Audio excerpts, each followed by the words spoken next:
Hey guys, welcome back to another video today. Thank you guys so much for tuning in and watching this. This is gonna be an intro to the DSM build.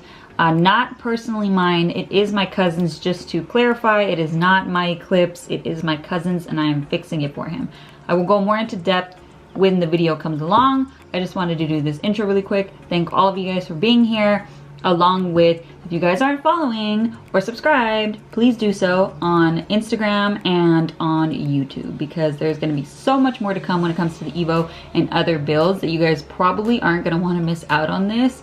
2022 is definitely going to be an amazing year, and I'm so excited to be here with you guys and keep the builds going. So let's get this momentum and let's get started on the video. It's a little dirty, as you can tell. A little intake. Tell us, doctor, what do we have? How's our patient? So, I don't know. Wow, you're a terrible doctor, you're fired. As you could tell, this engine bay is very cluttered. It has never been touched, besides the fact that it has been touched too much right here. Yeah, so I guess my cousin has like a bunch of issues when it comes to the electrical system. They obviously Frankenstein the hell out of it. I don't know what it is, and I'm not touching that because I don't mess with electrical. I'm very scared when it comes to electrical because I do not want to burn out the harness, anything like that. I know for sure that I have to take it to a professional at least. Bare minimum, I could put a red and a blue wire together and connect them, but but that's it. So right now we're just gonna start off taking apart like the basics of it, just kind of clear up some space, battery intake, drain fluids and stuff like that. So let's get started and we'll see how this turns out. I mean, look at how beautiful she is. She's got potential. She needs a facelift though. She does need a facelift. She got potential. Yeah, she does. All right, let's get started. So for those of you that are not aware of this trick that everyone does, usually I have Ziploc baggies in my toolbox at all times, because when I do big jobs like this, I like to have Sharpies and Ziploc bags to be able to keep track of everything. So these were the bolts off the front bumper. So I put bumper right there just to make it a little bit more organized. You can get like little storage containers and do it that way, but I prefer it this way because everything is labeled and it's kind of hard for you to lose them. So I have the Ziploc bags right there, I have the Sharpie up here, and yeah, we're gonna start taking apart everything, lifting it up. Okay, so right now we're trying to drain the radiator. I don't know if you guys saw from my previous videos, there is on usually the OEM ones, there is like a little twist off, but this car is so damn old. I think it's like, oh, okay, there it is. But honestly, it's probably gonna be like a lot of orange rust, and we'll see, because I already took off the top radiator cap. You're supposed to take that off to allow airflow, because if not, you really won't get much of the coolant out. So I'm loosening it right now to see what kind of falls out. And you can kind of see the dirty, gunky water. Look at, that's just water. Yeah, that's just straight water in here. Oh my guys. Oh! Oh! Oh, I got on the camera, man. She got too excited. Okay, so this is actually an example, prime example of what happens when you actually use nothing but water instead of coolant inside of your engine. It can corrode not just your thermostat and your water pump, but the inside of your motor as well, as everything is made out of metal. So to avoid this, please use 50-50, at least minimum, pre-diluted coolant inside of your vehicle. If not the concentrate, and just add the water. But there are also different types of coolants for every type of vehicle. You can use the general one or the specific one for your vehicle, but please do not use just straight water. You can see all the corrosion that it's causing on this car itself, even in the thermostat, because you can see the thermostat clearly right there. All this orange stuff right here that's rusted, and even just like the fluid down there that's leaking out, you can see it's nothing but water that's coming out, and usually it starts to turn like brown. And if you've seen from Miguel DSM videos, his coolant is not orange, and it was just water and it was rusted. So learn from experience, learn from other people's mistakes, shall I say. So yeah, just a tip. And then also with the upper radiator hose as well, fluid doesn't flow through there if it's been sitting for a while. So just make sure that you take this off if it hasn't been sitting for a while. No fluid is going to be running through there. The bottom one, probably going to be fluid sitting at the bottom. So it's a lot easier to drain if you just take off the lower radiator hose than using the actual drain hole itself, which is nothing but like a little clamp at the bottom of the hose. As you can see, this is the hose. It's hot, babe. It's recording. Oh God. Gonna need another one. Why is your heart so hose? Why is your heart so hose? Why is your hose so hard, bro? That should not be, it should not be gray coming out. Okay? Just want to tell everybody that. Oh, I don't like this at all. What? It's been so long since I've really got my hands this dirty.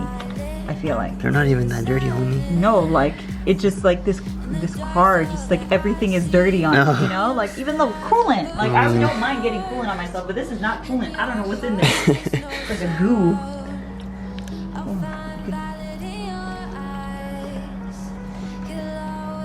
I'm scared it's gonna just start pouring out all over the place. You got it, you got it. I got this right here. We should probably turn it sideways. Sideways? Okay. No, like this. Because it's gonna projectile vomit all over the place. There you go. She's leaking. That's what we wanted. And I think some of it got in my mouth. It's not coolant.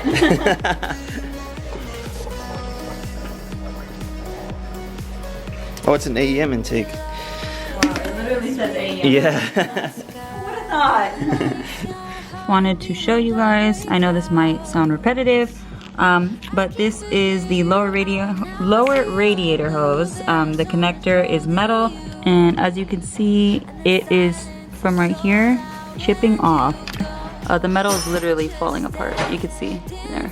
And this little connector right here is like sinking in because the metal is literally deteriorating because it's been seeing nothing but water. So yes, please keep adding coolant in your cars. Do not add water. It's okay to add a little bit of water if you're a little bit low, but for the most part, you always want to make sure that you have 50-50 amount of coolant and water mixture. So don't just add pure water because it can start to deteriorate certain parts of it. So just wanted to give you guys an example of something. Wow, it comes with leaves. It comes with its own forest. I like Oh, jeez, be careful. I like to kind of tilt it forward so it has all the fluid out.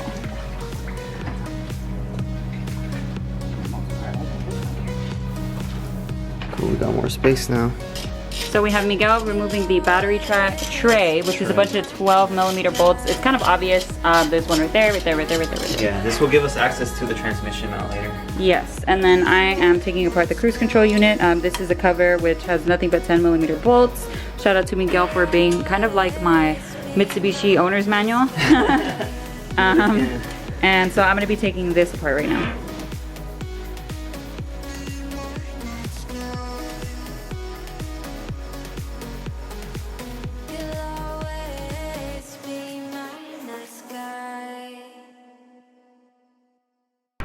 Okay, so right now I have the cruise control unit off, and you have to also, in order to be able to pull out the motor, you have to take out the throttle cable from the actual unit itself. So it's a little bit tricky. It's really easy, but you just kind of have to find a way to like make it slide out rather than just pull on the wire and yank it out.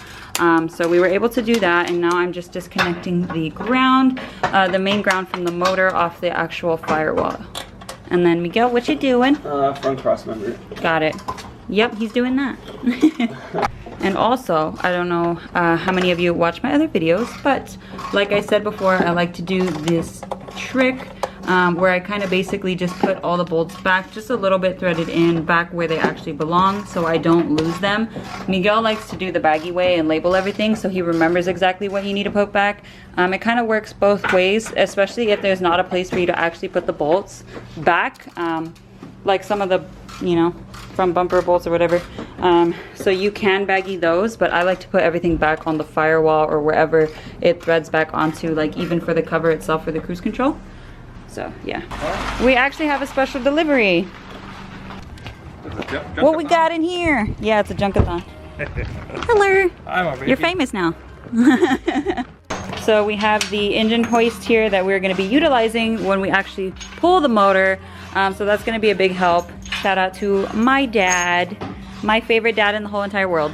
Yeah, so it's just disassembled. We're going to assemble it, I guess, right now. I don't know if anything looks a little off to you guys, but This is a wheel lug nut that is used as a motor mount or a trans mount, I guess nut instead. So, I mean, I guess they made it work. Look at the spider. Look at how cute she is, all dead there. But yeah, that is not normal, so... Don't do that, guys. Don't do that, please. He said that's bad. He's all disappointed. I am.